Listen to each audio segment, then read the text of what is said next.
If you're ready, I just, it's 5:30. I just assume get started. That would be fine. We're ready.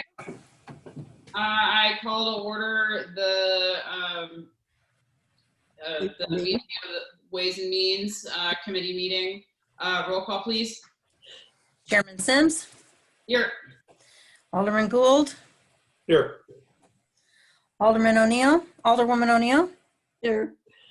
Alderwoman Tice.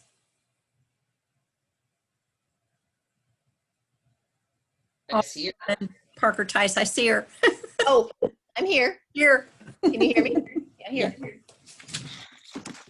Okay. All members are accounted for. Okay, great. Item number 2 is approval of the agenda. Any changes or to the agenda for this evening? All right, any objection to approving by acclamation? All right, that'll be so approved. Item number 3, there are no announcements. Item number 4 is citizen comments. Kelly, do we have any citizens here to make any comments? We don't have anybody who's raising their hand at the moment. No, we don't. Okay, well, there will be an opportunity at the end of the meeting should a citizen, viewer wish to make a comment. If so, you'll be given 3 minutes. Item number 5, a report of committee chair and alderman. I have no report. Alderman Gould. No report.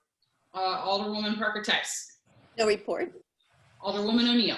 No report. Okay, moving right along. Item 6 is City Administrator's Report. 6A on the agenda is 2021 proposed budget. I almost said proposed judgment. That was the attorney in you. Who's leading us off? Thank you. So tonight we have Public Works, Parks, and hopefully we'll have time for IT questions. If we haven't received any, and I just want to say that last time we met, Chief Spees, Chief Curtin, and Lisa Korkemeyer talked about Prop P and how they're spending that in relation to some of the IT expenditures. So that has already been covered by them, and the balance of what we have in the IT budget relate to just general support for the city's technology infrastructure. So unless you have specific questions, what Larry would be doing tonight is just reading to you those items that are in the document. So I just wanted to say that as a precursor to when we arrive at that point. But according to our agenda here, the first presenter is Dan Gumersheimer. Dan. Okay, thanks everybody. I'll be going over the Public Works information. I'll first go through it at a little bit of a high level, and then we'll go through in detail. As you know, there's 3 components, so we'll go through streets, we'll go through sanitation, sewer lateral, and then lastly capital. So at any time, if you got any questions, just let me know. I think I'm going to try to share this screen if I can figure it out. And he's sharing his document. Right. Got to be, oh, there we go.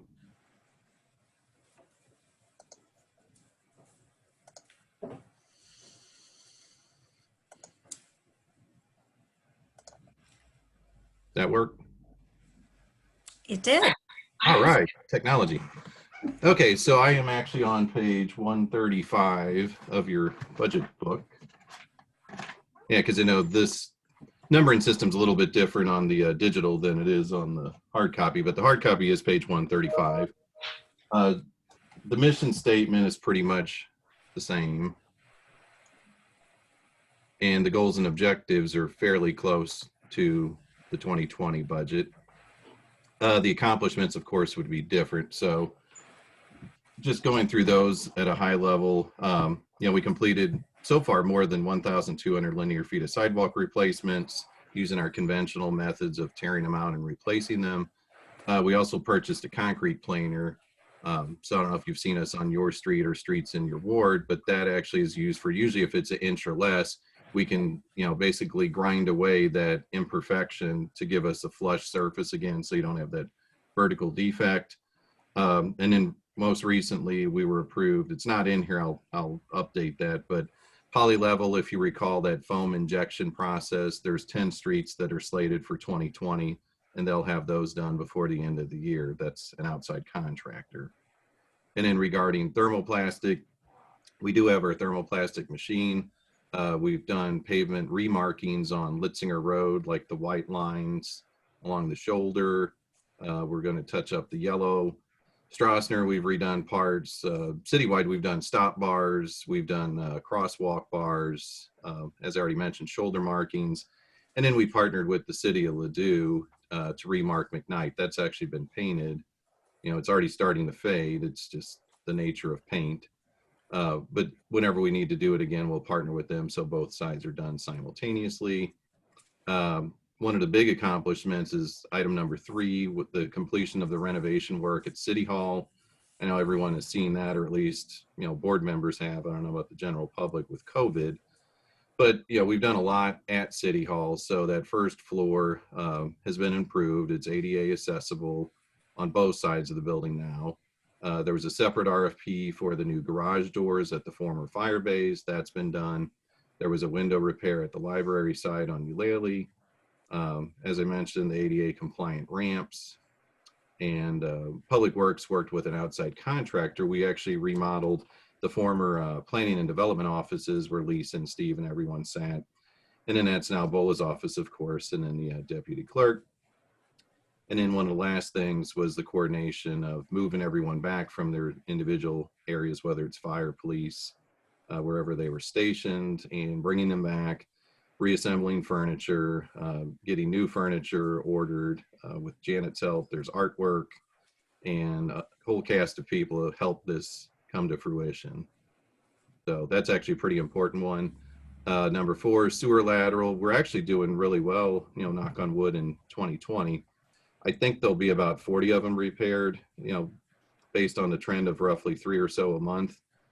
Sewer lateral fund, I believe, will have a surplus, and that surplus will be used to transfer funds back to the general fund and reduce the overall sewer lateral loan value.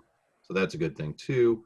5 is the receipt, well, soon to be receipt. I'm ordering, actually have them on order, but some more recycle carts. Once we send this paperwork, we'll get up to $5,000 grant, which I'm going to spend more than 5 to get the 5. And then we'll have $5,000 from the solid waste district. Number 6, streetlights. I never thought I'd utter the word streetlights are in. So we have those Ameren streetlights. There's 20 of those. They're the decorative post top. We had 3 solar ones that staff installed, and then we still have 5 that we're planning to put in York Village. And then on 7, we concluded the preliminary design, the land acquisition phase, and that's for Rosalie from Brentwood to Broughton Park, you know, roughly swim club. And in 2021, we'll be doing the construction phase for that project. So that'll change the look on the south side of Rosalie. There'll be new sidewalks, street lights, improvements to driveways. Everything will be ADA compliant along that stretch. Number 8, we did order 2 new fleet vehicles for 2 trucks. Those should be coming in November. And we also completed an intergovernmental agreement with the city of Kirkwood. So if we need to do evaluations, or if there's an ad hoc repair that we can't get to because staff isn't available or they're on snow plow duty, we can send stuff to Kirkwood. And then for traffic calming purposes, number 9, we did install 2 radar-enabled speed limit signs, and we kind of sort of have put in a speed cushion. We're waiting on those last few panels. I know I got an update, the bolts are coming in, and I'm just waiting on those panels, but then that speed cushion will be done before the end of the year. That's at Pine near Hatton. And last item here is that we collaborated with Parks to help do the surveying, you know, the request for qualifications. And that was a partnership with, you know, Parks, Planning and Development to get a consultant on board and look at those various locations. So that's pretty much it for accomplishments. The performance measures, there's just a little bit of change there. Nothing too major to report. Regarding our budgeted positions, 20 versus 21, The number of employees stayed the same. We're not increasing staff. We're not decreasing staff. Nothing really to report there. Org chart, about the same. And then now we'll get into the actual nitty gritty. So this is Public Works Streets, and I'll find the page for anybody playing along here. In the hard copy, it would be on 142, 143, 144. So these are the more detailed items like you covered with police and fire. And then I'll scroll to this, see if I can rotate that. Oop. I think I gotta do presentation, don't I?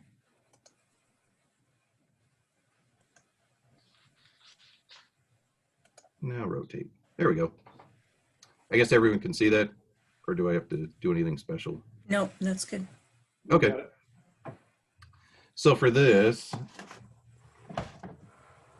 I'll just hit the highlights. I've already printed out a hard copy where I put my scribbles on there. So if you look at the salaries full-time, the sub-account 6,000, that's actually gone down just a little bit. We've had just a little bit of turnover, and the people that have come in started at a slightly lower rate than the folks that left. So that's why you see a negative 0.49. It went down just a little. Full-time overtime, based on we've had some mild winters, we don't do mosquito fogging. There's reason to reduce it. So if you look at the adopted budget, it's 25,000 and the proposed is 15. So that's a delta of negative 40%. So that's pretty significant. Employee benefits just went up ever so slightly. It's about a 1% increase. And that's sub-account 60, 65. Travel and meetings, it looks like it went up a lot, 10%, but it's really only $200 going from 2,000 to 2,200. And then regarding fuel, the petro products, which is sub-account 6195, we've seen, a decrease in the cost per gallon on both unleaded and diesel. So we reflected that in the budget. So we reduced it. So that's about a negative 7.4% decrease. The other lines below that stayed the same. And then uniform rental, again, that's sub-account 6395 on that page. It went from 12,000 down to 9,000, and we reduced it because there's been less items that we've rented and more items that we've purchased. So we've saved money by not renting as many things, whether it's pants or, shirts we just buy now.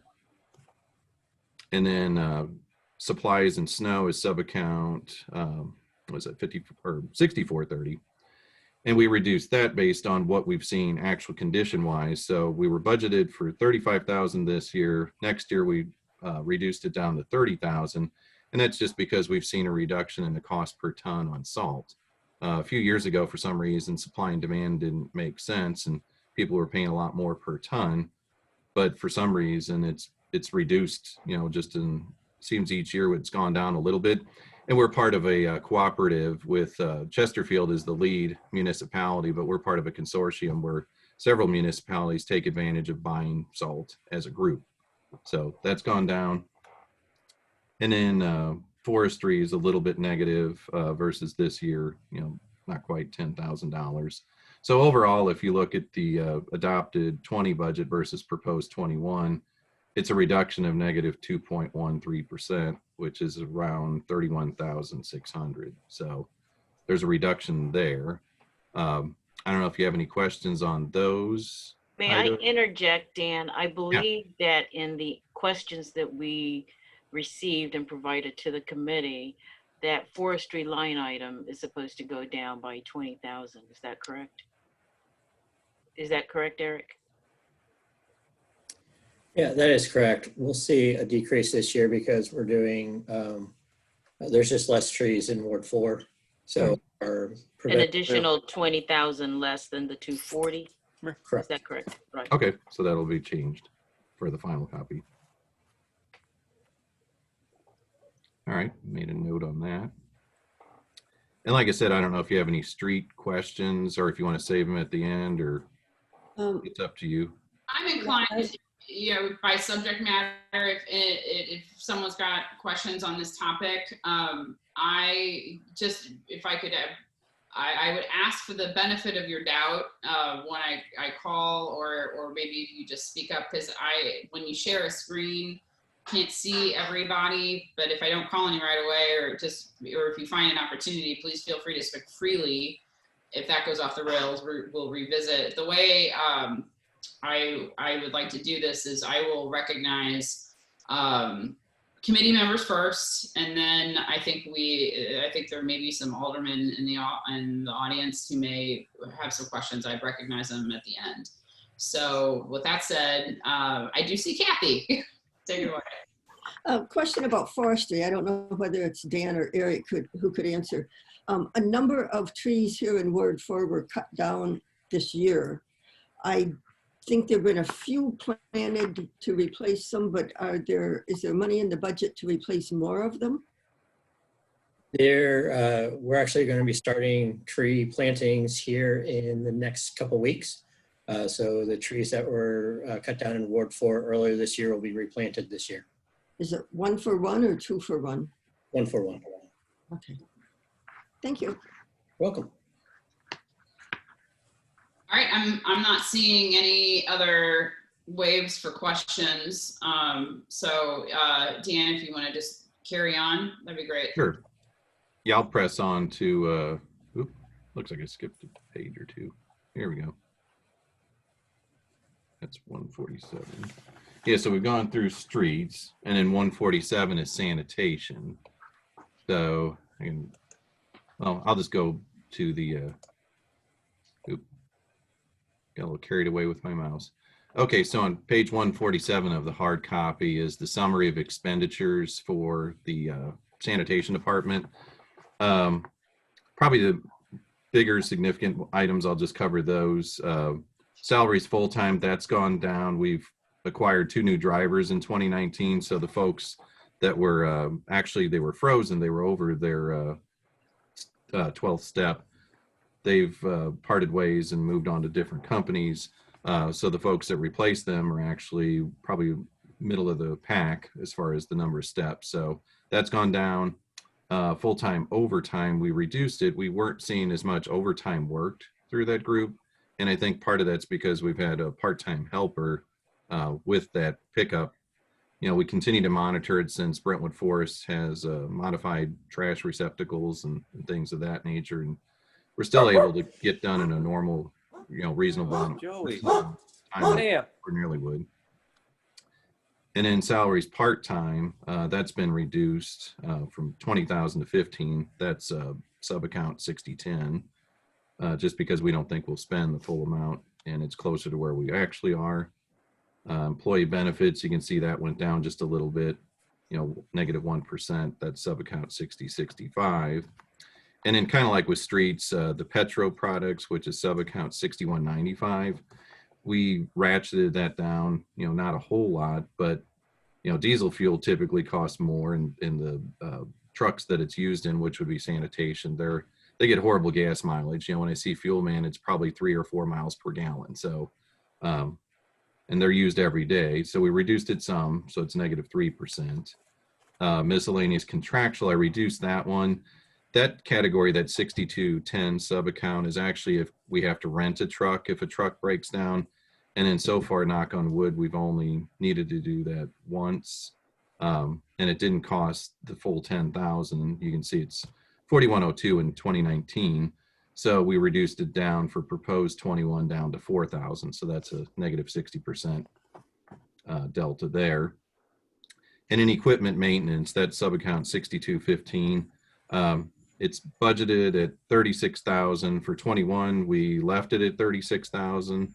Hopefully we'll get a replacement for truck 2 and we won't need all 36,000. I know we answered that in the list of questions. I did look this morning at the Financial Edge report for that particular item. We're at 38,664. So we're actually negative, negative $2,664. And that's just because we've had a lot of repairs on truck 2 and truck 1. So hopefully, again, we won't need that full amount next year if we replace one of those. And then solid waste disposal is pretty significant. That's the sub-account 6290. It's budgeted this year at 225, next year it's 223. If you look at the 223,000, that's roughly, it's more than a third. It's probably closer to 40% of the total budget for sanitation. And we don't really have much control over that. What that is the solid waste disposal would be hauling stuff to St. Louis Composting, Republic Services, Waste Connections. Any of those tipping fees get rolled into that sub-account. So if they raise rates or change something on us, if it's outside the scope of that contract, it's possible that could go up more. We hope it doesn't. With COVID, we've seen a little more trash, but less recycling. We keep track of all that. And there's really no other changes in the other lines. The proposed 21 budget at 574,200 is about a 4.93% decrease, which is almost $30,000. So we've reduced the overall expenditures for sanitation, which is a good thing. Like I said, I looked at the Financial Edge report for disposal, and we've spent 175,333 to date. So we're 49,700 favorable, which is like 78%. So we've spent 15,400 roughly in October, and whatever we receive in November, December, I believe will be under that budget line. I'm hoping. Usually you'll see an uptick in November and December because of the holidays, but not a huge increase, I'm hoping, since people are supposed to social distance. So if you don't have any questions on sanitation, I can jump to the next category, which is sewer lateral. Yeah, actually, Dan, real quick, this is Jeff Gould. Question for you regarding the printing line item.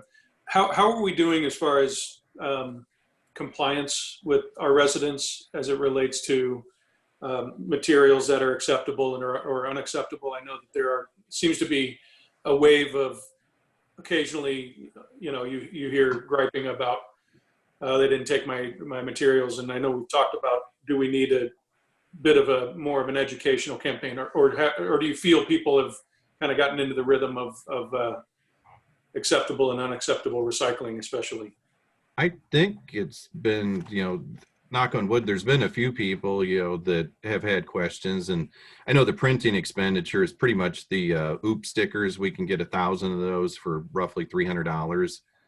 When we started that campaign, probably a little over a year ago, we got a lot of stickers back from the drivers. And then now they bring us, it depends on the route, but now we might only receive like 3 or 5 from each driver.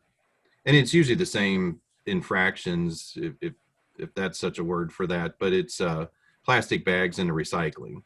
And then occasionally it's things that don't belong in there whatsoever, broken pieces of brick, or they put yard waste in with the trash. We're not supposed to mix those things. We could do, more education. I thought about different things in the past, like a magnet or something that would list the 6 things that you want in recycling, something simple. Something cheap that you could pass out or keep at City Hall, for new residents, something of that nature. I don't know if you have any ideas that you'd like us to pursue, or. Yeah, I mean, I think just making sure that we're proactive in covering potential budget implications of if we decide we wanted to take on a little bit more of an educational campaign similar to what you're talking about. As long as we're fairly confident, if we're not printing as many of the OOP stickers, maybe there's some money there that you budgeted for that could go toward other types of education. So I think, as long as you're feeling like you're comfortable with the budget you put out, that's the only question I had. Okay. Anyone else? I'm not seeing any other questions, Dan, so if you just want to carry Okay. on. So here's the Sewer Lateral Improvements Fund, and this is on page 149 in hard copy format. Sewer lateral actually is doing fairly well. We tweaked the assessment since we're typically not right at 148,000. We made that 147,500 under the 2021 column, so that's a negative 0.34%. The miscellaneous contractual expenditures, that's where most of the money goes. That's hiring the plumbers and drain layers that actually fix the things that qualify. So That's sub-account 6210 under expenses, miscellaneous contractual. For 2020, it was budgeted at 125.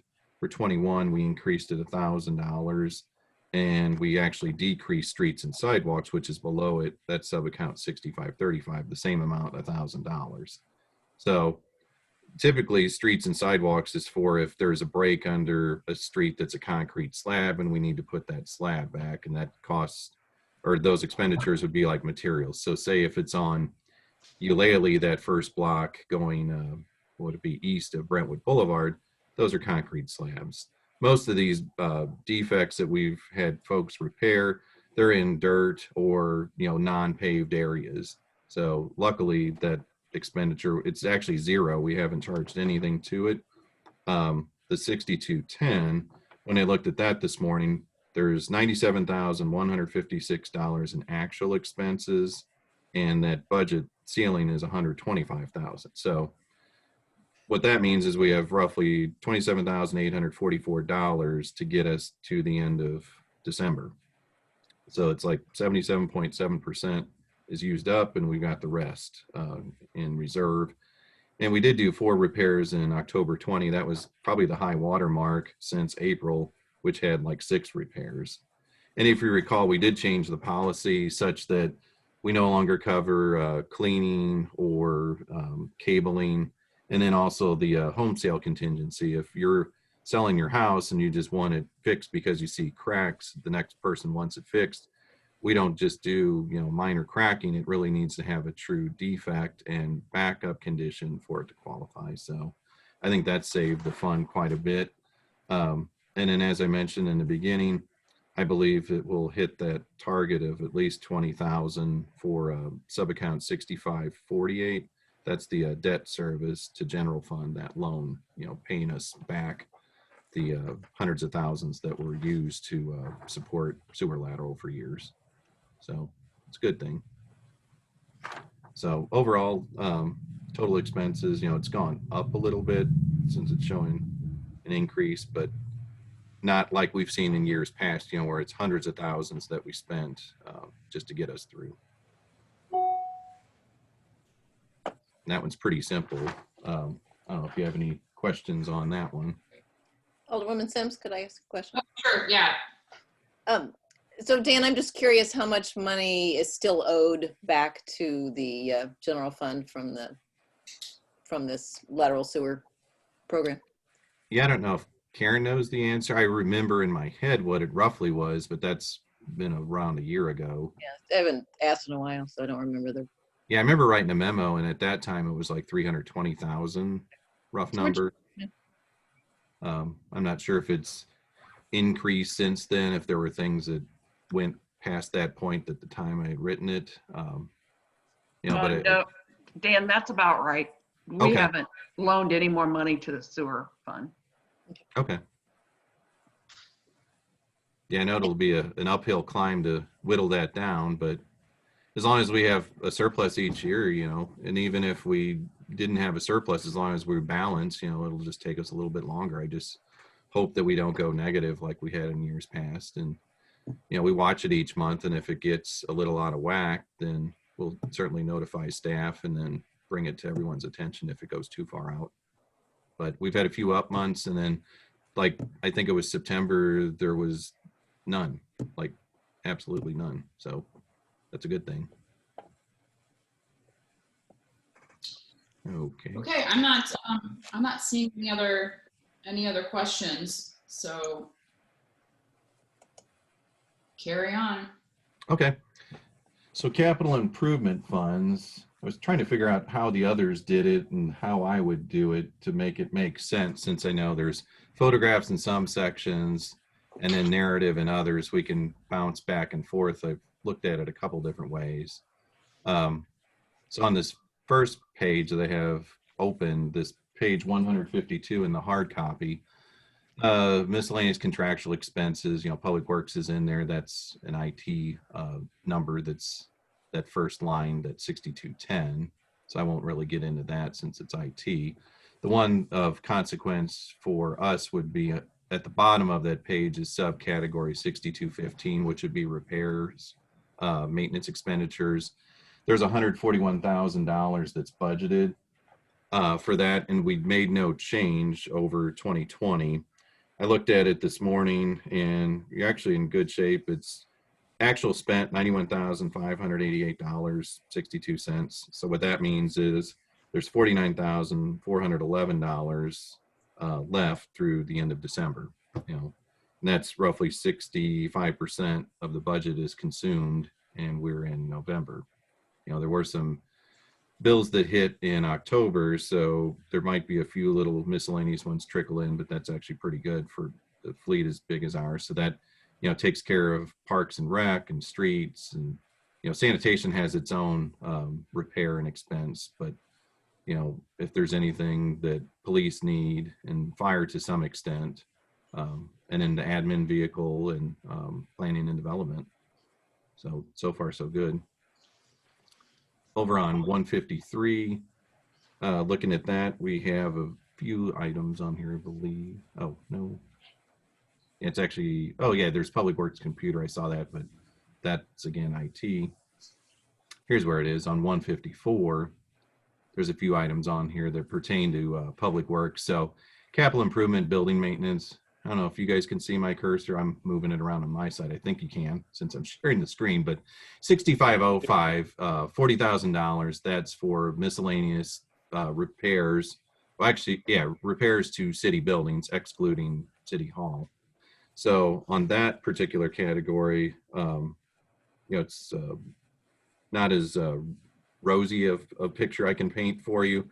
$40,000 was budgeted. To date, we've spent $53,916, so almost $54,000.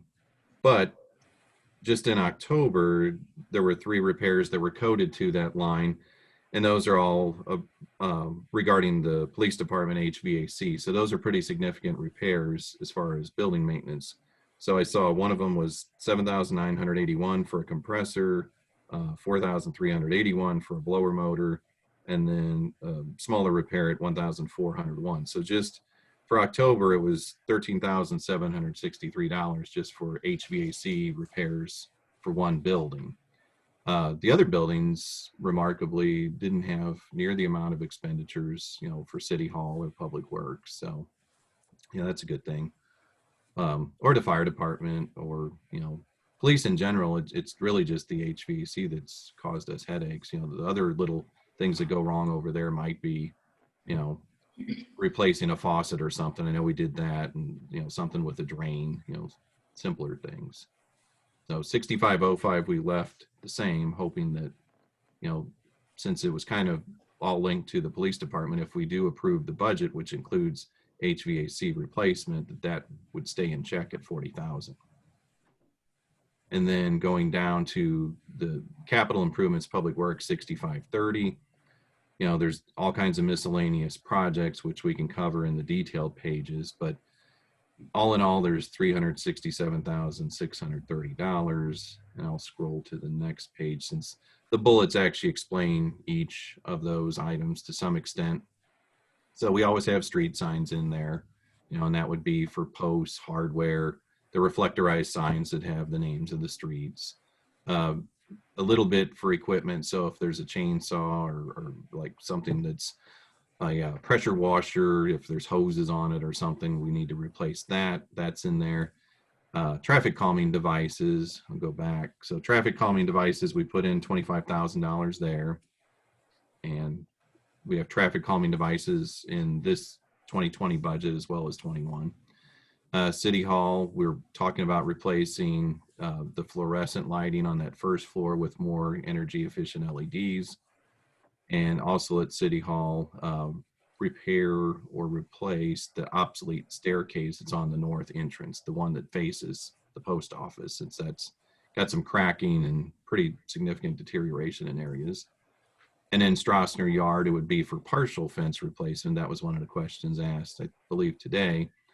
It's pretty expensive to replace that fence around the whole perimeter. So we were looking at it, taking that total and taking smaller chunks and trying to do, as much of the perimeter as we can over multiple budget cycles. And as I already mentioned, the next bullet down, police department HVAC, we'd like to replace it in its entirety. The unit's actually a rooftop unit, so the only way to reach and pull it out off the building is with a crane. So that's pretty significant, and that unit actually controls both the heating and cooling to the police department. And it is, you know, for the most part, except for a few parts that have been replaced, original to the building, which I believe is like 2002 or so. I know it's on the front entrance. I just don't pay attention to it, but I thought it was around that vintage. And then surveying city-owned properties, that's the same as last year. So that's in coordination with parks. And then we have Public Works Design Services. That's for what was discussed a while back, the Breckenridge Industrial Court area. If we were to actually have a developer want us out of our current location at 8330 Manchester, we would need some money to plan/design a relocation of this campus along with parks. And then Ameren street lights/solar lights, you know, we're planning on doing those again. You know, we did some in 19 and in 20. And then the last bullet is sanitation truck number 2. That's a 2011 Freightliner, and we plan on replacing it, and it appears a couple pages later in detail. And then on the same page, streets and sidewalks, subcategory 6535. We plan on doing mill and overlay of 4 asphalt streets, several concrete slab projects back in Hanley Industrial and Strassner, and then surface sealants. You know, we didn't do that at all due to COVID and other reasons, but surface sealants we'd like to apply on some streets starting next year. The streets, usually when they're 5 or so years old, you want to seal them from curb to curb. It'll give you more useful life out of them. And then of course we'd plan on doing, you know, more foam leveling, more sidewalk replacements. You know, pretty much anything street and sidewalk related is in that 6535. So you can see the grand total is pushing 700,000. You know, here's the little table that details it. I don't know if you have any specific questions about it, or as we go through, you know, to the later pages with the details. This stayed pretty much the same: capital improvement sanitation subcategory 6554 on page 156 of the hard copy. It's $15,000. That's for us to buy any recycle bins, the little green recycle bins like for Brentwood Forest, you know, trash dumpsters. We have those in a few locations here at Public Works and over at the rec center. And there is, or at least I know there was one down at Brentwood Park. And then here are your tables. I don't know, I wasn't planning on going through any of these unless you have a specific page that you wanted highlighted or called out. Dan, I tend to agree with that approach, but if there are particular questions that the board, that the committee has, certainly, you know, please feel free to ask. Alderman Wakey has a question. Well, so I saw that Kathy had a question, so we'll Okay. we'll do committee first, and then we'll get to other. Okay, that's fine. Okay, thank you. The mill and overlay on this Park Ridge alley was a concern last year too. It's not a walkable alley per se, it's actually driveways. So what we're doing is paying for somebody's new driveway.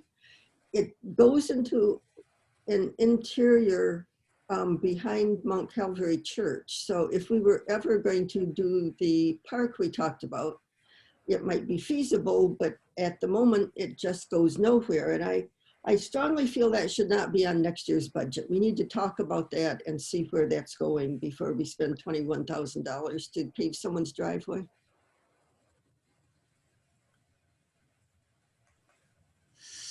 Dan, do you have a response to that? Yeah, I knew that we had looked at Park Ridge Alley. It was platted in 1931, and that does belong to the city, as does, there's a non-paved alley on the opposite side of the road. I know we talked about possibly vacating it. We would need some help with that, since we would need to see if there's utilities in that corridor, which I know that there's Ameren poles. So before you could just, you know, walk away from the ownership, we would need to speak with the utilities and see if we could just have the new owners, if you were to basically, I know it's a Kevin question, you know, so it's legal, but it's my understanding you could vacate that if the other people wanted it, you know, that you would basically give it to the adjacent property owners for some fee. I don't know if that's $1 or whatever. But then you're also going to have to reserve easement rights for the utilities that are in there, which as far as I know is electric and telecommunications. I don't believe there's gas or sewer, but that would have to be confirmed. You know, it was an alley dedicated to the city of Brentwood and utility companies, 15-foot wide alley. Kind of like the alley that you see like by Mobile on the Run, or, you know, that runs north and south to the east of Brentwood Boulevard. That's an alley that the city owns as well that we've paved in the past. Dan, But you're right, this one looks more like a driveway. It's just, you know, it doesn't connect to anything except homes. Dan, do our trucks, trash comes to mind, use these alleyways? I always you make a good point with the reference to the alleyways near the Mobile on the Run, and I kind of scratch my head as to why are we maintaining these? Until I came head on to the trash truck that was Right. Canvassing the streets. I mean, does this serve that purpose? I know for residential, it does not. The ones that are over by Brentwood Boulevard might be for commercial for some of those properties. That I don't know. But I know we don't pick up the folks on Park Ridge. We don't use that access point. They put it out by the curb. Same thing with the folks on Litzinger near that corner. They put it out on the Litzinger side. Alderwoman Tice? Thank you. So my question on this is, could this get a deeper discussion at the Public Works meeting? And I'm wondering if this money could be left in the budget and there could be a deeper dive at the Public Works Committee about this. I know there's a long list of other streets, so if this particular one doesn't get paved, we wouldn't do it. But I sort of look at this like the $10,000 we agreed to leave in the budget for the marketing for the link, which I'm not sure there was strong enthusiasm from the board to actually go forward with that exact marketing. But we left the money in the budget to give staff the flexibility to move forward with something similar. And it may be this.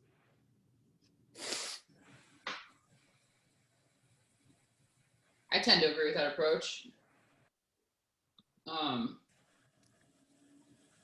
Are there other questions? Before, I know Alderman Wegge had a question, so I'd move to him if there weren't other board committee members, and I'm not seeing any. So Alderman Wegge, did you have a question? Yeah, I got a bunch. Can you hear me okay? Yep. Okay, so on that surveying, so for that alley, that is currently being surveyed right now per the TWM, correct? Yeah, I'll defer to Eric. I'm not sure. I know that he's looked into it. I believe that they were. That's correct. They're surveying that right now. Okay, so I think that's a good thing. So can we make decisions and have future conversations about what the future is? But it seems like surveying would have to happen no matter what, because that survey would cover any utilities and any concerns like that, correct? Correct. Okay. And then on surveying, it's confusing to me why that is distributed kind of through the budget, right? So we have $22K here for capital improvement surveying activity, and then there's some in Parks and Recs, and then there's something in Fund 40, which I have no idea what that is. Why is that like distributed through instead of just one survey work package? I think last year we split it between Parks and Recreation and Fund and Capital, which I believe I'm deferring to, maybe confer Karen. I think Fund 40 is Capital. Okay, so Fund 40. Yeah, and so the reasons in those two places, because some of the surveying was for Parks and Recreation areas, like the trails and the pathways that the Parks and Recreation departments covered, and others were street-related issues like the alleyways. And so that's why we decided some should be paid by Fund 50 Parks and Recreation, and some should be paid by Capital, which were streets. Yep. Okay, so are there only 2 locations with surveying then, packages that we're aware of? I thought it was 35K in parks and 22K. That was a typo. It's Yeah. split evenly between 22 and 22. 22 and 22. All right.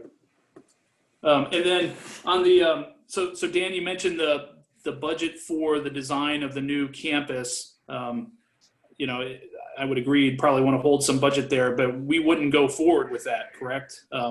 You would hold budget, but we're not going to kick off some kind of design project as we stand right now, correct? Right. It's a placeholder for your 5-year capital. So you need to account for it sometime or another. Same thing with streets. If you recall, when we did swim club, we actually had other streets we planned on doing. We brought the budget back to Public Works Committee with the actual bid results, and we knew that we needed either more money or we needed to reduce the number of streets. So the direction we received was we should do swim club and table the others. So same thing with this. It's like we wouldn't do anything until, you know, we're directed to do it. It's just a placeholder.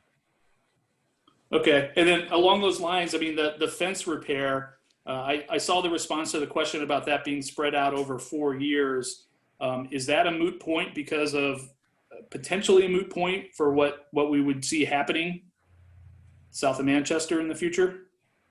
Oh, right now we use that you probably not gone back there, but there's actually 2 roll-off dumpsters. So if you schedule a household, like we've got Ward 1 households tomorrow, if you get rid of your couch or, you know, whatever item it is, there's a roll-off dumpster, a 30 cubic yard dumpster we put things in on that site. There's also a yard waste dumpster, and we also store the fleet, the 3 large trash trucks go down there, and then the band stage is down there too. So if we were to get rid of that area, we'd need some lay down area for those items to move somewhere else. We were just trying to improve around the perimeter, you know, to secure everything a little bit better. And then eventually, in a perfect world, it would be nice to move the sanitation with the rest of our fleet. And then that would free up parking spaces at Memorial Park. You know, there could be a realignment of the fence that we don't do. And then maybe there's more parking spaces that Eric's group can get at that park. Since I know at times, you know, when that pavilion's jam full, that parking's at a premium, people typically park at the Y and walk across Strassner. Yeah. Yeah, I want to make sure we're not getting in a situation where we're spending, you know, 10 grand a year and then we leave the property immediately. Right.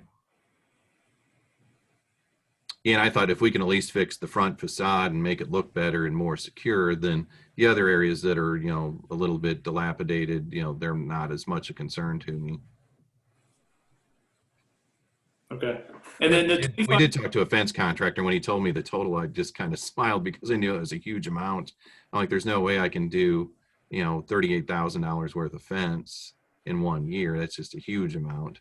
You know, of course, we would get competitive bids and maybe it'll come down. That's how we did the garage doors. You know, we budgeted 25, I believe, for 2020, and it was below the budget, but one of the numbers came in and it was higher than that. But we talked to a garage door repair place before we actually put together the RFP and when we did the budget process. So. Okay, and then the 25K for the traffic calming, how many speed humps is that? Like the one at Pine, that total unit was just under $4,000. You only need I realize that one's not fully built out, but it'll be 3 segments, the warning signs on either side. So again, it's roughly $4,000, and it's also for like radar enabled speed limit signs, or if you needed to build some sort of choker or some device that reduces the width of a road to slow people down. You know, that 25,000 gets you several of one item or multiple items, different quantities, if that makes sense. So the speed limit signs were like 3,800, I believe, with a 1-year subscription and everything. So you could do multiple ones of those. You know, if you said 4,000 times 4 wards, you know, you'd have 16 there out of the 25. And that would still leave you room for buying cushions or whatever. Yeah, I mean, if we spent all of that on just speed humps, then that would be possibly 6 then, correct? Right, yeah, rough number, you're correct, yes. I mean, I would almost seem like maybe we want to bump that up a little bit because, you know, traffic concerns are the number 1 complaint I get. And everybody wants one of those speed humps now that they've seen it. Yeah, I've seen actually positive feedback on social media about those, which I was surprised. Yeah, Rosalie would love to have one. And while we're over there doing the sidewalk, maybe that's the time. So that's my only input there. That's it. Thanks. Okay. Dan, did you have anything else? Not really. I didn't want to, monopolize the time. I know that we're kind of long, and I know if I scroll through here, there's court. Well, I guess the only other thing I would point out is like the total sanitation capital on hard copy page 168. There is a placeholder for a sanitation truck 2 and the street sweeper, which would be in a next budget cycle, and then the budget cycle beyond that would be sanitation number 1, that truck. So Alderman Lockmiller's raised his hand. Okay, Alderman Lockmiller. And if you're not talking, can you mute yourself? There seems to be some background noise.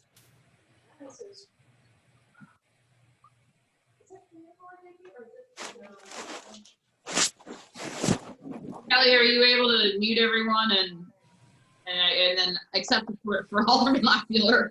Yeah. He's open. There you go. Okay, I would just like to thank you and staff for the job you did on that City Hall renovation. I know how hard it is to go into a building that's undocumented and try to rehab it and do the great job that you did with very few change orders. I just hope someday we'll be able to have an open house where everybody can be thanked formally and we can show the public what a great job you guys did.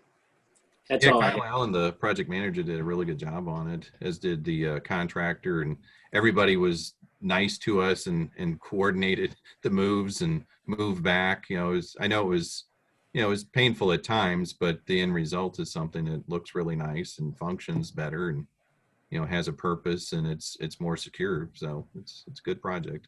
Yeah, it came at a good time for especially the secure factor of it all with the COVID. So that's all I had. Thanks. Thanks. Okay, so if there are no other questions on Public Works, I think are we ready to move on to the next topic? I'm not seeing any hand waving.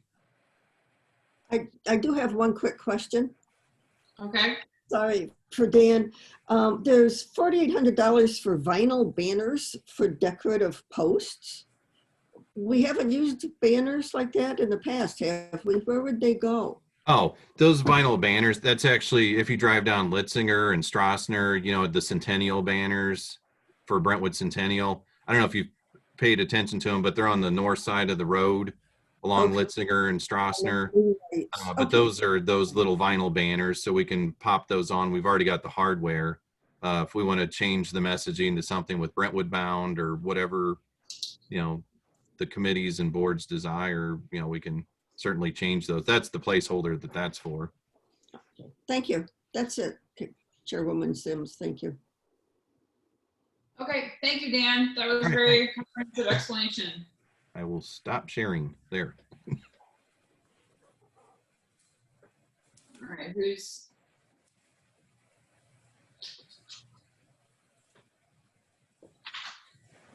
are we, Eric, are you ready? Are you leading us on to Parks and Rec? I'm ready. All right.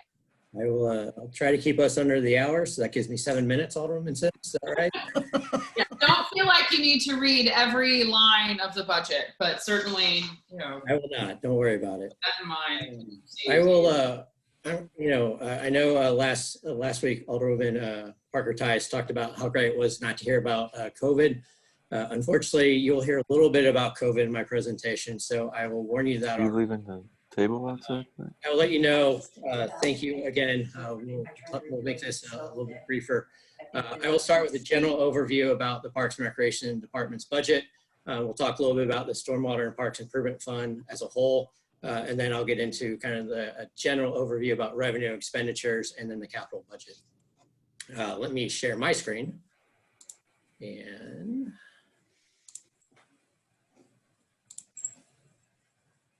hopefully you guys are all seeing that. I can. Yep. Perfect. All right.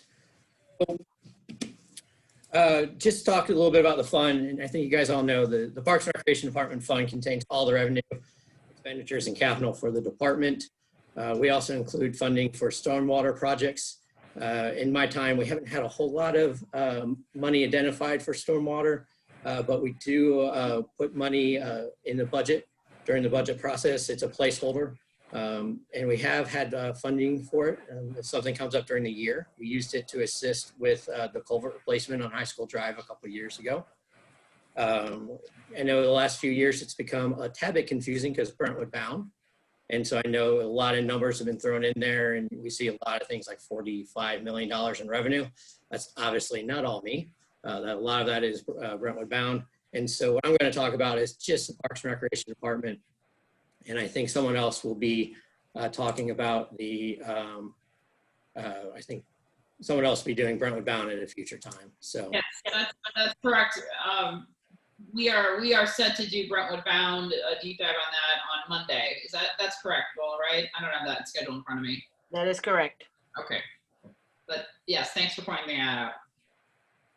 So just to kind of talk about real quick, this year for me was a budget year. It was unlike any of my 21 years of budgeting due to the uncertainty of the pandemic we'll have, especially next year. We started budgeting in August and September when it looks like things were kind of calming down. And so what we did as our staff was thoughtful and really took a conservative approach in our revenue projections and adjusted our expenditures accordingly. So we were able to bring forth a balanced budget.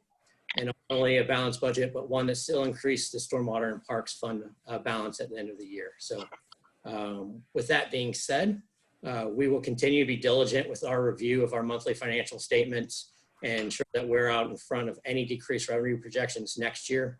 If the pandemic does last into 2021, and much like last year, we may need to be ready to utilize any operational or capital cost containment measures if current guidelines continue to restrict activities and we see decreased revenue projections. So while we're confident in this budget, we realize that if something happens next year, we may need to adjust much like we did this year.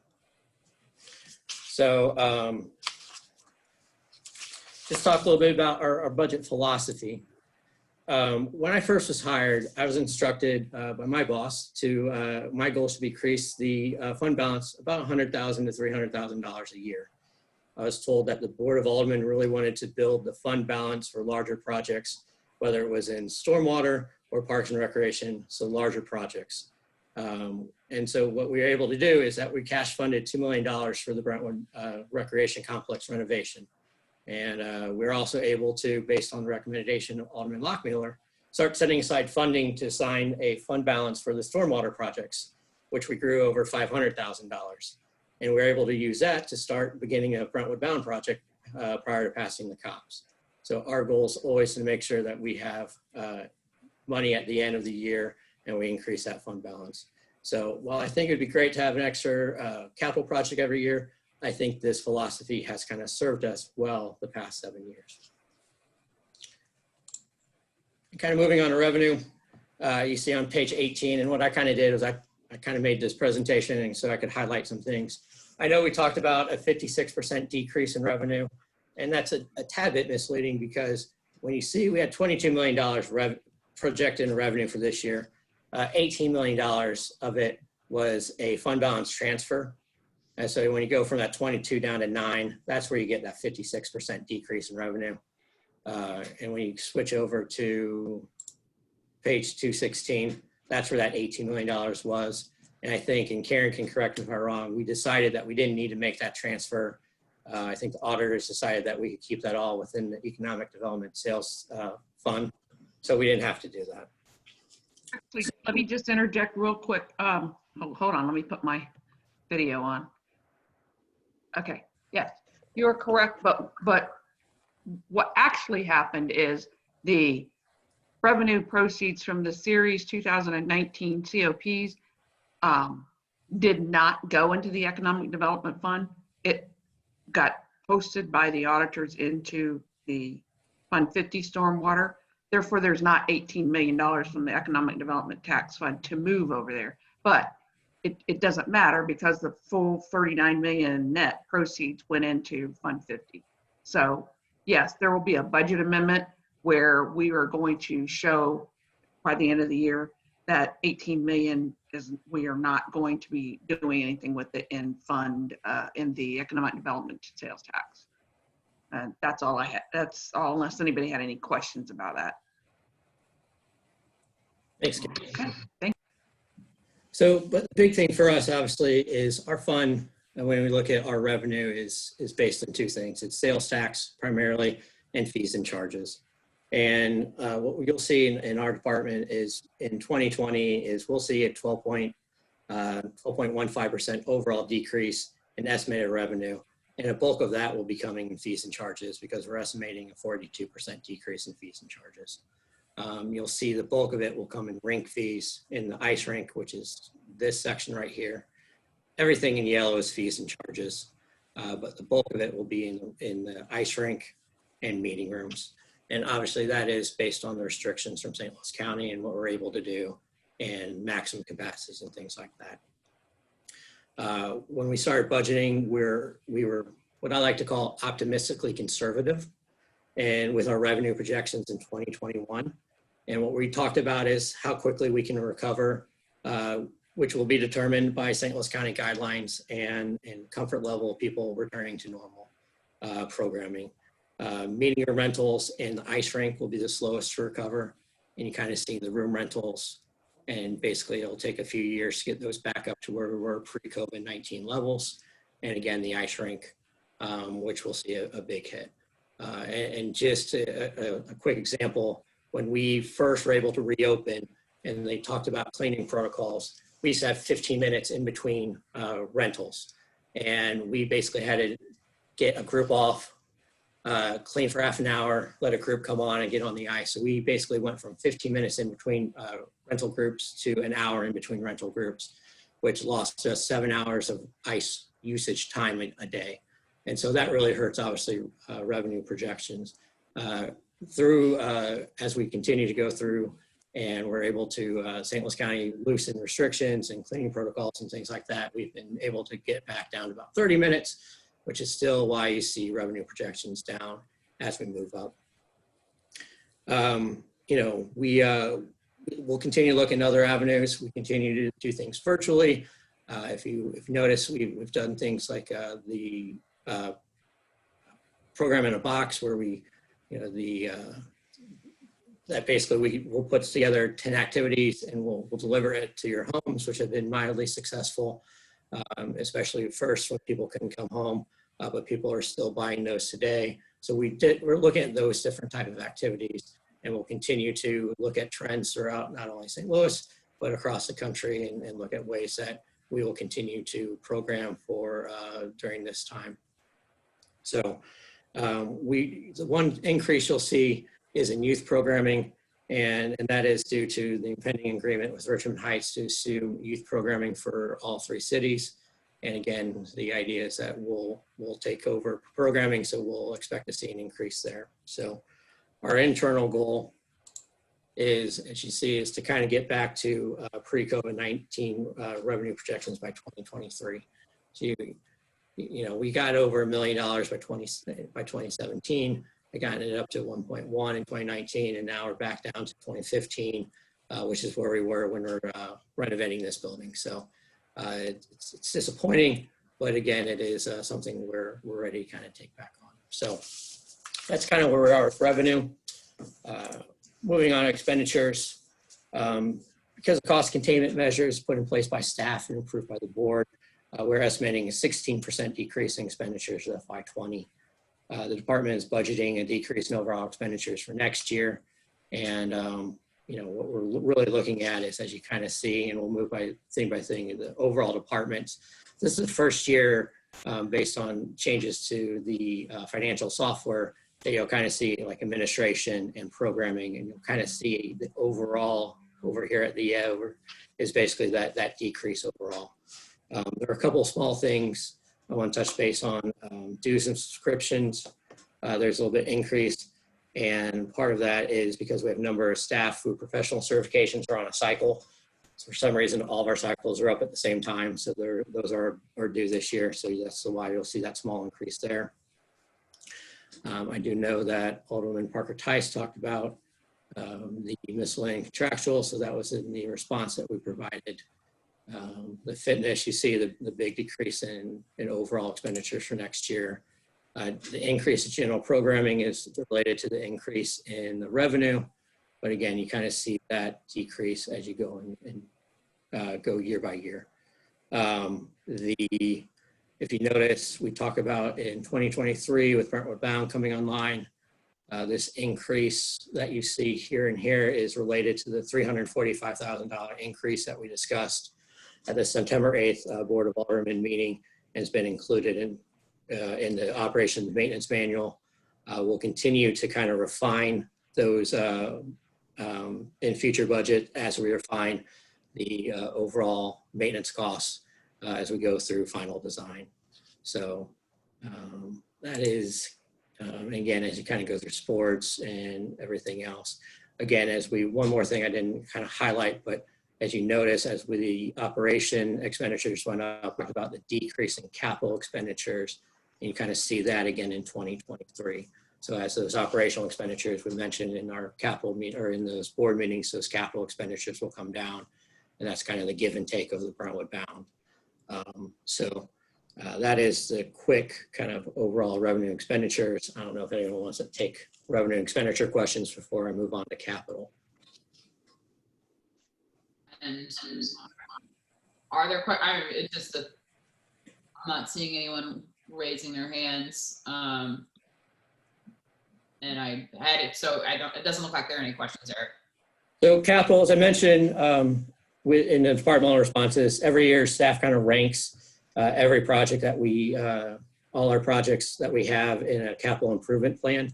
We do that yearly to reaffirm and re-prioritize our projects. And I'll just kind of quickly go through our projects. The Brentwood Park parking lot and pathway project is a complete mill and overlay of the parking lot and pathways at Brentwood Park. They've deteriorated to the point where they've become a safety concern, and it's been deferred a number of years to the project clear. And again, in last year, because of the cost containment, this is one that we could package with our street project with Dan, hopefully to get some cost savings there as well. That would be what we did. We've done that in the past with Dan and other asphalt projects. The community center HVAC, as we were putting out our bid for our preventive maintenance project, a lot of companies talked about being able to put together an automated system that would be able to remotely monitor the system, which would be provide some efficiencies and also stop some, or be able to reduce maintenance calls, which would provide a service to the city that way. And so we'll be talking to the contractor. Those bids just came in. We'll be coming to the Public Works Committee with the maintenance contractor next week.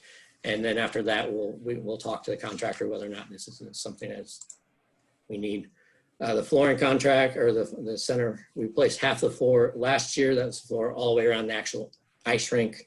This will be the replacing of the rest of the floor. The community, the ice rink refrigeration system. Again, this is very similar to the HVAC system, where a lot of times our compressor fails. We've mentioned this before in weekly reports. And of course, a lot of times it happens overnight. So we'll come in the morning, and a lot of times our ice rink ice will have melted because we won't have known. So this will have an alarm system that will send an alarm to both myself, staff, and the contractor. And the contractor should actually be able to remotely start the compressors again, so that way we can get them back up and running, which again will save the city a service call when the compressors fail. The Gateway Fountain, this was discussed during Public Works earlier this year, and we decided as a cost containment measure to hold off repairs and place in the 2021 budget, which is why you're seeing it here. The Henley Park Conference Station parking lot design, we talked about this during the questions that we put out, but again, it is a park system master plan priority project. And again, the additional parking was discussed during the master planning process. And if the amount of calls I received in a short time, both facilities are fully operational, does kind of discuss the need that we do need additional parking in that park. The Memorial Park Bridge replacement. I know there's a question about which bridge. This is the bridge we're talking about. That is Woodsy, the corner of Woodsy and Pine. And this one is the first one needing replacement because this is the bridge closest to any water. It's closest to water level, so it sustains the most water damage. So it is in need of replacement. So that's why we're asking to replace that bridge this year. Truck 59. This serves as our chipper truck, and it does have issues with the starter, issues with the gas tank, issues with the clutch pump right now. Right now it's about 50-50 whether it'll start for us, and then we take it to the mechanic before we can actually get out and chip some stuff. We're also trying to, we'll have dual usage and pull the bandwagon with it. Because right now we only have one truck that can pull the bandwagon, so we can use this to pull the bandwagon, then we'll have a secondary truck. Truck 56 would then be a backup, and then Nan would also have truck 56 at his full disposal. So that would be the purpose of that. Dan already talked about this one, so I won't bore you guys with this one again. And again, we've talked about that one. So those are all the capital projects, and that is the those are all the capital projects for this year. Okay. Alderman Gould. Yeah, thanks, Eric. One question that I have is, and it may be in here, but I'm just, not used to the way it's all organized. Where do we have budgeted for, landscaping needs through all of our parks?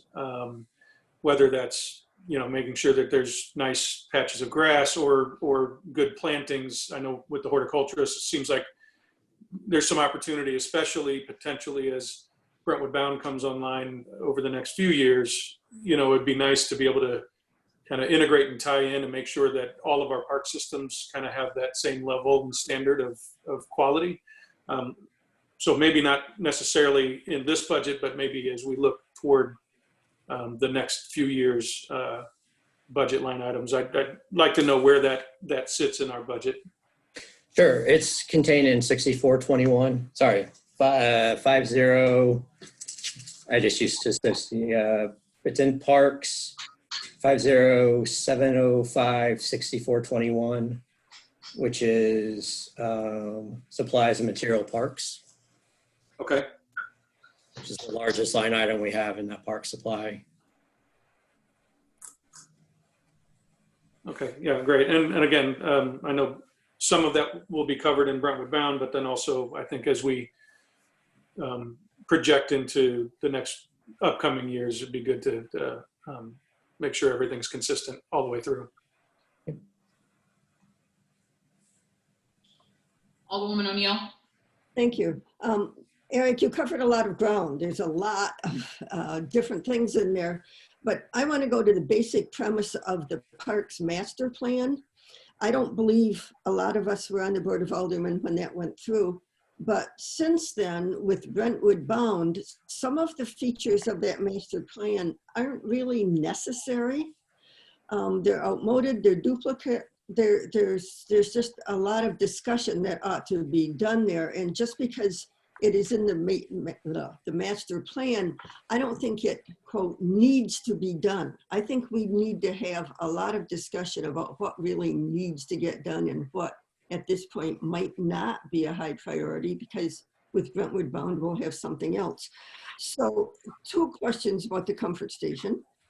First is, if the oak tree design is working well and that has in it what we need, why have a design fee? Why can't we just replicate that and have the same outward thing as all over? And do we need to do it this year? Can we wait and see a year from now? 87.5 is a chunk of change, and maybe a year from now, we'll have a better handle on just how much space we actually need there. As far as the answer to the question about the park system master plan, each park is obviously very different, and each park has their own needs and has their own needs.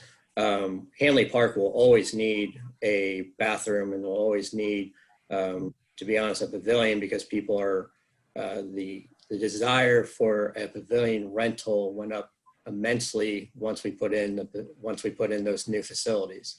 So I don't think Brentwood Bound changes the needs of what other parks have, which is part of what having the park system master plan does. Now, it obviously changed what the park system master plan for Norm West was, which is why having an updated master plan for that area is important to do, because obviously that completely changed. And maybe, you know, Rogers Parkway might change a little bit, maybe Broughton Park might change, but I think the overall concept of the entire park system, every park is very different.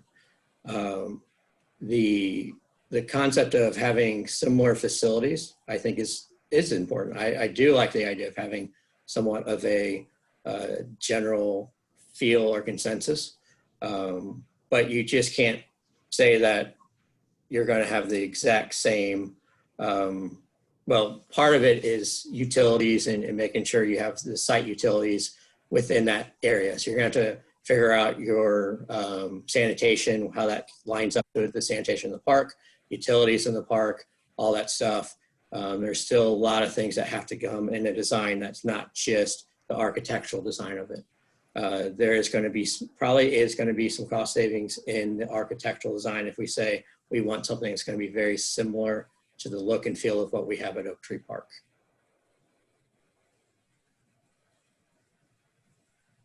Okay, that if I can respond, that being said, there are still parts of that master plan that are not valid that we do need to schedule some conversations around, if not before this budget goes through soon, because there are duplications that are unnecessary.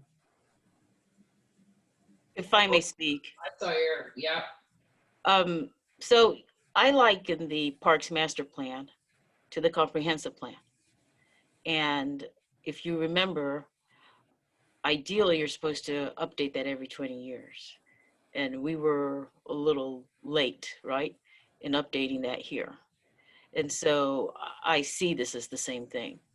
That Parks Master Plan was updated what year, Eric? 2015. 15. And ideally, you keep that 10 years and you use that to, execute your capital. However, if this Board of Aldermen feels that because they were not here when it was adopted, clearly it's something that we can revisit because it was a process that included the entire city of Brentwood residents. There was a committee that was constituted, and then we met with residents who gave us the input, which was how we developed that. So, there are redundancies in the parks. For example, you're always going to need a restroom, but the uses differ. So when we think about Norm West Park, it was unique in that there were soccer fields there. And now when we are looking at increasing the acreage there and it being a regional destination and the number of rooftops that we feel will use it, which is connected to the GRG trails. So let your mind grow with the usage of that compared to an Oak Tree Park or a Hanley Park. But I think fundamentally, if the board wants us to update the Parks Master Plan, then that discussion can start a Public Works Committee, then we allocate funds, then we hire a consultant and start that whole process again. So I'm just sharing that information as you start to think about what you want to do with some of the comments you've heard tonight.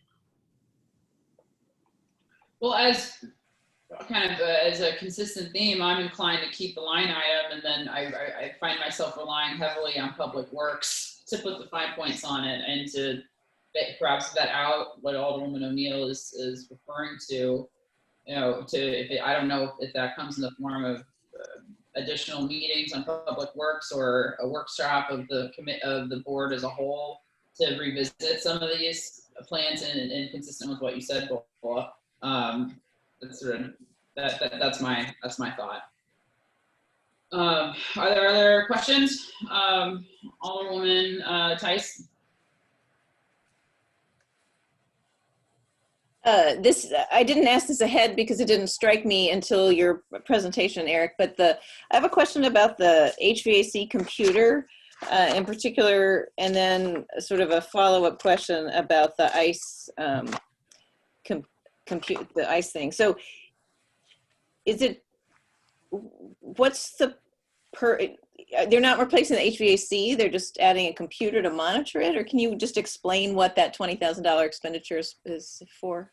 Yeah, so the idea when we start talking about, we had we're going out to bid for a new preventive maintenance contractor for the HVAC system for this year. And when we were meeting with different contractors, a lot of them spoke about the need of having a computer system to remotely monitor and the efficiencies that would come with that, because they'd be able to identify issues, preventively identify issues that might happen instead of at the monthly or quarterly time.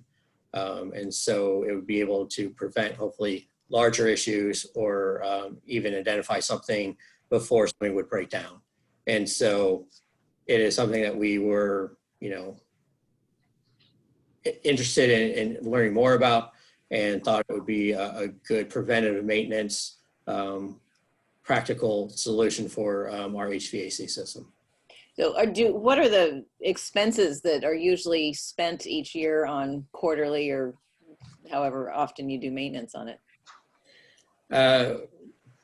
The preventive maintenance luckily isn't high if you have a larger breakdown. So the preventive maintenance, the contracts that we're going to be presenting to the board, our yearly cost is going to be under $10,000 for the preventive maintenance stuff, which is great. If we've had bills in the $5,000 to $10,000 ranges for a converter board that burns up, and those are the type of things you hope to be able to prevent with a remote system. Have you talked to other folks who have used it? I mean, other than the HVAC vendors, are there other municipalities who've used this? Or it just seems like a lot of money to watch something that. We have, and I think people are happy with it. I think it's one of those things where it's, I don't want to say out of sight, out of mind, but when you're not seeing any problems, you're happy. So when you've caught something, they're usually is pretty good about it. We're pretty happy about it. Okay, and then the refrigeration system, is that the same thing? Is it just a computer? We're not replacing the refrigeration system. It's just a computer. Yeah, it's kind of the same thing. We actually, in our prior system, we actually did have something very similar. During the renovation, we didn't put one in. We thought the new system wouldn't need as much control, but it comes down again to the fact that when things happen, even if it's primarily the worst is when your compressors go down overnight. Let's say our last staff person leaves at 11, compressors go down 11:30. We're not back till 6 o'clock in the morning. You have that 7 hours of ice melt. And that's happened, that's happened a few times in the last couple of years. So what would happen when what's the ramification of once in the past few years, the ice melted overnight? Well, typically we've put this in a couple of weekly reports. Typically what's happened is we've lost a full day of rentals, putting, having to get the ice back up and having to build the ice back up and repaint. Knock on wood, it's never happened during the summer. We came really close one time to losing the entire paint and having to shut the whole facility down. Basically shut or rebuild the ice from scratch, having to basically melt the whole ice, bring it back up from scratch, and that's what we're trying to prevent. Thank you. Other questions? Alderman Gould. I did have one question about the Memorial Park Bridge replacement. How long ago was that bridge, the current bridge, how long ago was that built? I'll be completely honest. I don't know that we can't find any records on it. So I wish I could tell you. And are we looking to do the same type of design, or is it something that will, because the creek there is not going to be Yeah. flood prone. I mean, it's going to continue to be flood prone. Yeah, the picture that is in the capital page, which is more of a cement bill, which should withstand water a little bit better, is the type of bridge we'd like to put back in there.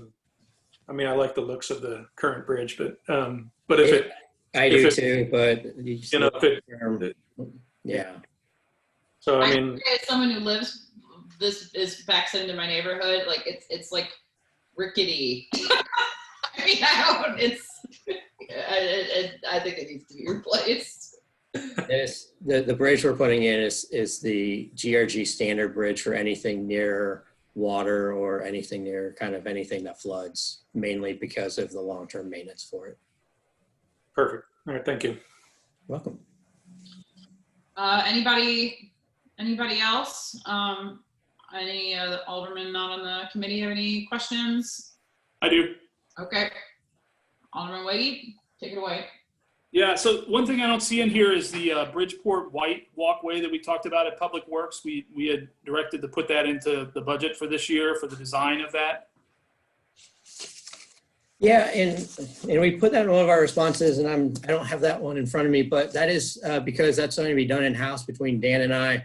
It's in Dan's sidewalk line because we're using the rubberway, and it's in my 6421 supply materials because we're handling the demolition and helping out with the grading and those type of things. So it is it's in our budget, in our operational budget lines. What about design of it, right? There were concerns about the ADA and we thought we would have to do some design. I think the thought was we could handle that in-house. And if we can't figure out design, I do have miscellaneous design work in my budget that I can handle that again. Okay, so we're still planning to do that in 2021 then, and this budget supports that? Yes, first quarter. My goal is to get that done in the first quarter of 2021, weather and COVID permitting. Right. And then on the truck, sometimes it's called truck 56 replacement, sometimes it's truck 59 replacement, so there's some inconsistency through there. Yeah, we're going to fix that up. It's because the 59 is a chipper and 56 was the one that pulled the bandwagon, and I got dyslexic. But we're going to keep 56, correct? Yes, Dan Shinga is saying yes. And how much chipping does Parks do? I mean, don't we outsource most of that to Davey? No, we still do a lot in-house, especially we do a lot of the pruning ourselves in-house, and anytime there's storm damage that we take care of in-house. So we still do a lot of chipping in-house. Is there an opportunity that if we have truck 56 as a backup and we're getting this nice new truck, is there a way that we could maybe reduce the fleet size by one with this new truck to not need 56 anymore? I'd have to defer to Dan on that one because that's his truck. Yeah, we've reduced fleet down, and I planned on whenever we get the two new ones, we'll actually be reducing one because there's the sewer ambulance, which was used for sewer lateral, but as you know, we don't actually go out there and do sewer lateral repairs anymore. So I am giving a 3-for-2 offer of getting rid of 3 and getting only 2. So we are going to pare down our fleet number. Okay, great. And then last thing, I mean, I'll share Kathy's sentiments about the park master plan, and I don't see it so much as this board not being there when it's approved. It's just, I think more the Brentwood bound is just a total transformation of the whole park system and just requires more thought on it. When the comfort station and new parking, and I will say I completely agree that we need new parking and additional parking down there. It's kind of a nightmare in that tiny little lot already. What will the process be there? Will that come through Public Works on what that design is so that we can make sure that we agree with what we're doing going forward? And can we get separation on the parking and the design of the comfort station so we can kind of have a menu to look at? My thought was to try to do both of those at the same time, because when the demolition and the grading of all that area would work together in concurrent. And then if you're doing the construction, the hope was maybe to try to bid it out, much like what we did at Oak Tree.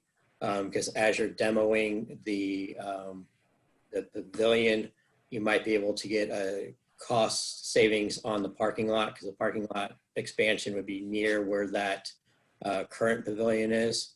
If you use the current design, obviously, if we need to, if you'd like us to bring design, or design 30, 60, 90 or whatever it is through Public Works, I'm assuming BOLA we could obviously do that. Yeah, I think that would be good. I mean, I share a lot of the concerns. So with all the stuff we're trying to do in Brentwood bound, it just seems weird to me to be knocking down a functional bathroom. I realize it needs to be refreshed significantly, but to put another bathroom in, basically, when we're trying to build all this other stuff. So I would think if we can get Public Works involved in that 30, 60, 90 or whatever we want to do, that would be a good thing.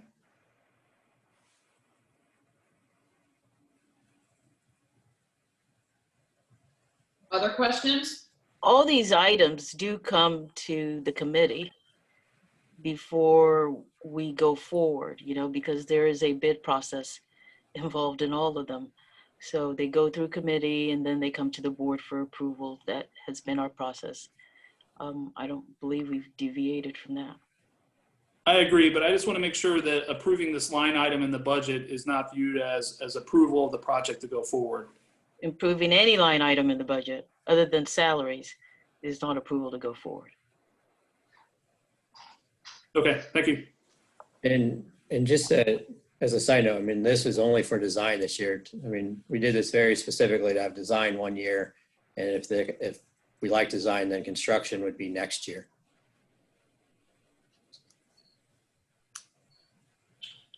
Are there other questions? I'm not seeing any hands raised. So, Eric, did you have anything else? Nope. Thank you guys very much. Okay, thank you very much. So what was it, IT that we had, if time permitted? What are your thoughts on that? Larry, how much time do you think you intend to spend on your explanation? Probably less than 10 minutes, depending on questions. Okay, well, I'll hold you to that. Okay. I probably won't, but do your best. I'm inclined to knock that out if the committee is as well. I see thumbs up and nods, so I take that as an enthusiastic and warm embrace of your concise presentation this evening. Okay. Take it away, Larry. Thanks. All right. Let me share my screen here just so it's easier to follow along on the what page I'm on. So on page 89 is where I'll start on the budget document. As you know, a lot of what IT budgets for in the city is across all departments, citywide systems, and the department-specific systems. But what happens is our budget ends up in a lot of different funds and a lot of different accounts spread throughout this document. You've already heard of some of them, like Prop P and Parks and Recreation, so I'll go over the others that you haven't heard about yet. On page 89, I have a couple accounts there that I budget into. Utilities, 6115.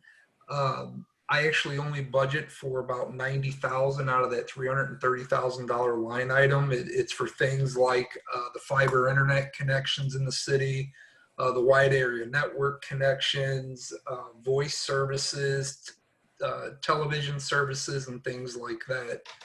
On page 91, if you wanted to look at that, you'll see this line item went up 3.13% from last year.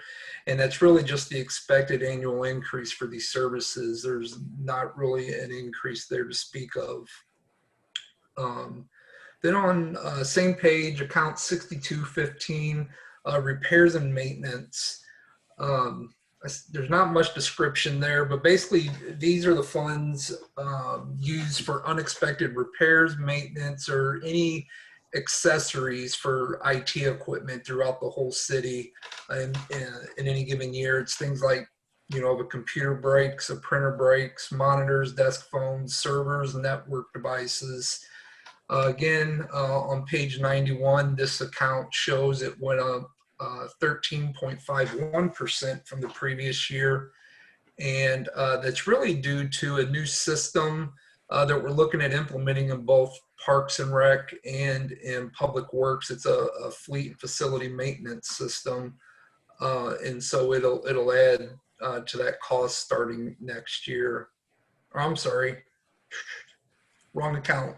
That's actually because we have a line item in that account to replace the batteries in our UPS in the city's main data center. They're replaced once every 5 years. They were replaced in FY20, so it actually dropped 3.51%. I got that totally wrong. Sorry about that. Other than that, them are my only two in the general fund. It goes straight to capital. Let's see, on page 152, I believe, is where some of my capital accounts start at. This first one on page 152, miscellaneous contractual. This is basically all the funds that pay for all the IT-related contracts and subscriptions for support and maintenance throughout all the departments in the city. This would be minus any public safety or Parks and Rec systems, though. But these are mostly annual reoccurring agreements that we pay year to year. And this is the one that I meant to talk about earlier. On page 171, this account increased 9.1%, and this was due to the facility and fleet maintenance system that we're going to be adding next year in both Parks and Public Works. And anyhow, on page 152, it kind of at a high level list what all those contracts are. Down on page 153, the computer 6330 account. This is the account number that I use to basically budget for all the project implementations throughout the whole city across all departments. Again, minus public safety and minus Parks and Rec because they have their own funds. You can see the breakdown here, administration, a new finance system. I'm not new with the continued implementation of the new finance system. We're looking at putting a surveillance camera on the back or north parking lot of City Hall. Some video conferencing equipment for the two large conference rooms in City Hall. In the Planning and Development Department, we're looking at giving, supplying the committees, the P&Z and ARB committees, so that they could start to take advantage of board docs in their meetings, how the board's able to take advantage of board docs. So that's strictly for iPads for all of those members. In the Public Works Department, we would like to start a system of collecting all the city's assets into a GIS system, GPS locate them and pull them into a GIS system. We broke it into a 4-year plan. This would be year 1 of 4. We're looking at deploying, I called it a digital dashboard display, but it'd basically be a display when people would walk into the Public Works facility, people as in staff, Public Works staff, they could see things like what's on the work for that day for them to go out to complete. It could also be used for things like meetings or the weather and things like that as well for staff there. At City Hall, the network room at City Hall, we're still having overheating issues since the City Hall remodeled. We have to keep that door shut now because there's access from the public area into that network room. So we budgeted for a standalone cooling unit for that room at City Hall. And here is where also that facility and fleet maintenance system, is budgeted in that line item as well. That's a system we looked at in combination with Parks and Rec, and met with a vendor, and it's a system that doesn't exist today, and it's done with spreadsheets. So this is we're trying to come into the 21st century with that. And then we have the information technology projects. Back in 2014, there was an approved budget to buy most of what's in the data center today, as far as servers and storage and cooling equipment. And we replace items like that on a useful life cycle of 7 years. Storage has a 7-year useful life. Servers have a 7-year useful life. And that's really just our experience with the hardware. That's when you start to see problems, is after that 7-year period. So up for replacement, it would be year 7, would basically be all the hardware that makes the VMware virtual server cluster, which is, think of it like an internal cloud that all the city servers run on for all the departments in the city.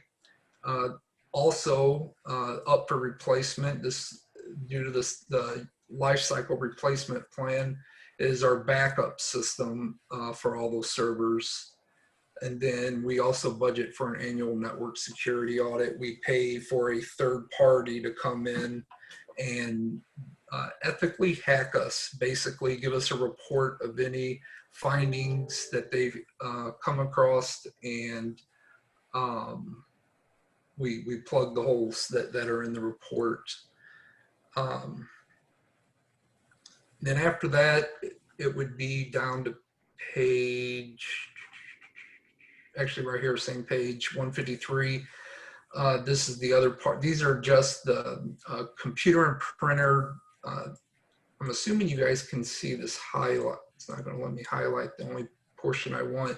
But account 6331, 6334, 6336, and 6337. These are just the computer printer replacement plans for each of those departments throughout the city. Again, we give a 5-year useful life to a desktop, and we give a 7-year useful life to a printer. And these are just the devices that are up for replacement at that in FY21. So that's my rush through presentation. I can happy to answer any questions. Like I said, most of what else was in my budget has already went over in Parks and Prop P as well. So that's what was left.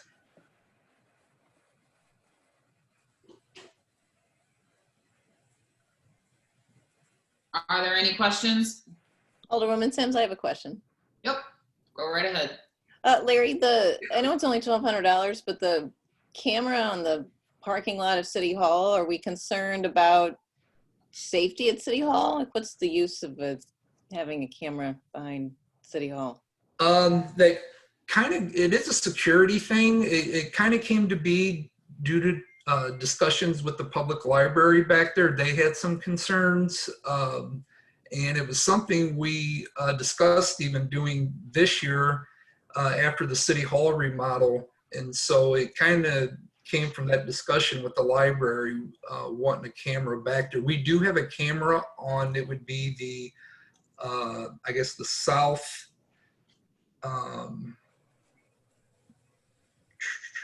we have a camera up by the fire bays that covers the whole main parking lot down that side, but we do not have a camera that covers the parking lot directly behind the building. Great, thank you. That's where it came from. Okay. Anybody else? Yes, I have a question. In the infrastructure systems where you have, I guess licensing and all that, I'm assuming now that we're all on Zoom calls and stuff, and we've talked a little bit about the redundancy potentially of the Microsoft Teams versus Zoom, but I don't see the cost for the Zoom in here, or is that covered under that 93,000? Yeah, let me check real quick. That would be under So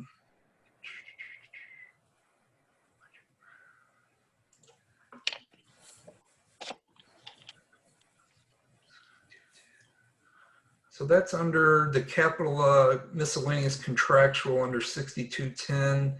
Right. Let me go back there.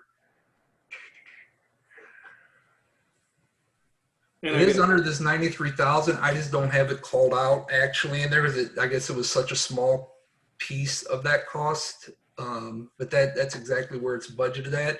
We budgeted, we actually added a Zoom license for each department as well, assuming, you know, this would be used more than just for board and committee meetings. So we actually added one department into that same line item. Okay, so it's covered in there. That's good. It isn't at 3,000.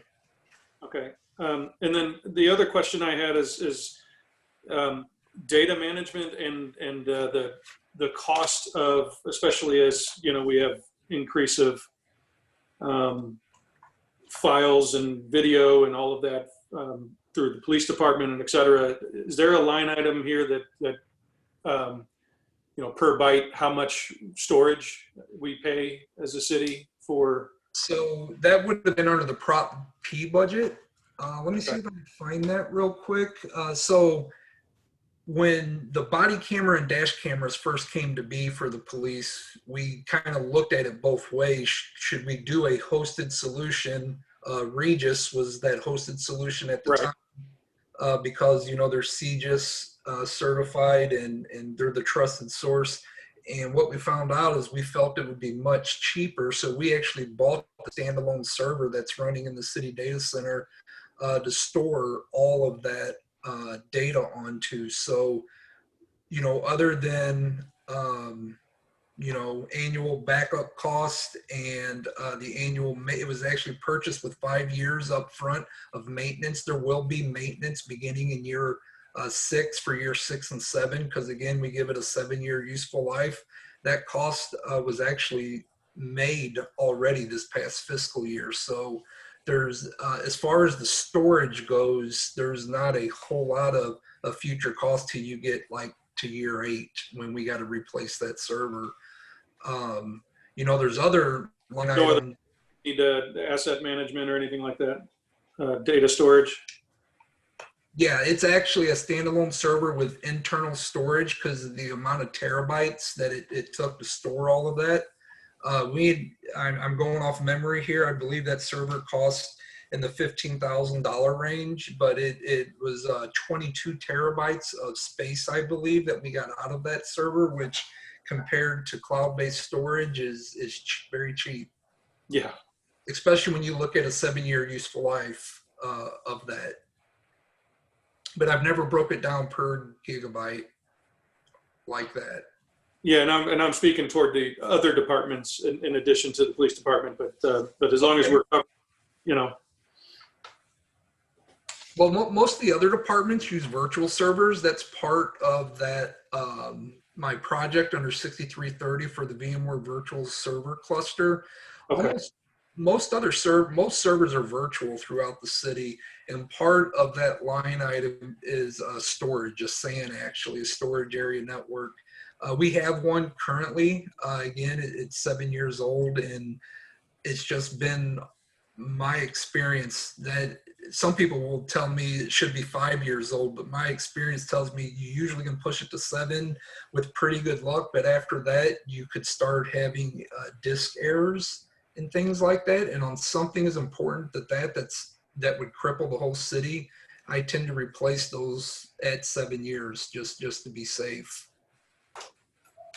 Sounds good. Are there any other questions? Alderman Waggy, do you have any questions? I'm good, thanks. Okay. Well, Larry, you're a man of your word. All right, thanks. Appreciate the comprehensive and succinct presentation. As far as I think that we got through our subject matters this evening. it appears as though I think all of the committee members and aldermen were able to pose their questions and got responses. So I thank you everyone for your presentations and the work that went into making them this evening. It is much appreciated. Bola, I don't have that schedule in front of me. What is on, can you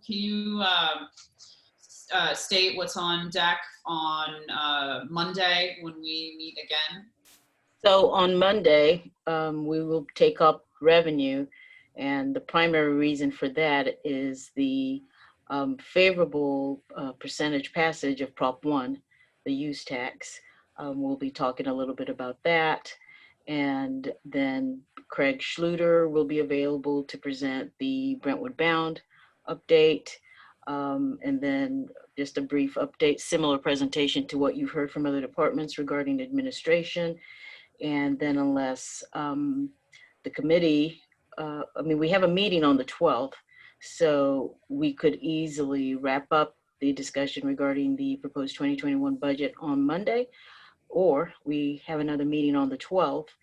And what we have scheduled preliminarily for the meeting on the 12th is that since we've heard from the board that they would like to meet with the two consultants, the compensation and the insurance consultant, to ask questions, we have scheduled them to be available November 12th at 5:30. And if members of the board are able to attend that meeting and just talk to them about the scope of the work and, questions they have, what they want to be certain that they take a look at while they're looking at both, at least it's a beginning of a dialogue regarding the final outcome of those two projects. Okay, great. So I'm hearing that Monday our budget process we think we'll be able to conclude, and then Thursday the insurance and the compensation consultants will be available, I guess, for some parameter discussions, for lack of a better phrase. Excuse me. Well, that works for me. So that'll be what is on deck. As far as the remainder of this agenda for this evening, I'm not seeing that. Or did anyone on the committee have any questions, comments regarding that plan? I'm not seeing any. Okay, great, thank you. So let's see, there's item 7, there are no department reports. There's item number 8 is the meeting minutes. Sorry, I swallowed something. The minutes from the October 29th meeting. Has everyone had an opportunity to review those? Any changes, comments to be made? I don't believe that's included. Is it? I don't see it. Am I not? Am I on? It's in there? It's in there. Oh, okay. 8A. Yeah, I'm not clever enough to make that stuff up. So, yeah, has anyone had an opportunity to review, comments, any objection to approving that by acclamation? Okay, that'll be approved. Item 9, no old business. Item 10, no new business. We're at item 11, so just a comment again. Kelly, do we have anyone in the gallery that would like to make a comment? We do not have anybody who has their hand raised. Okay, then the final item, item number 12, is a chair in turn a motion to adjourn. So moved. Okay, don't leave me hanging. I need a second. Okay, all right, so we stand adjourned. Thank you everyone for all your hard work and all your questions. My hope is that in doing this, that when we present the budget at the Board of Aldermen meeting, we will have addressed everyone's questions, and any issues we'll know ahead of time. So thank you again. I feel like this process is working out. All right, and obviously there's nothing else going on this week, so you can go back to watching your Lifetime movies. Okay. I will see you all later. Bye. Night.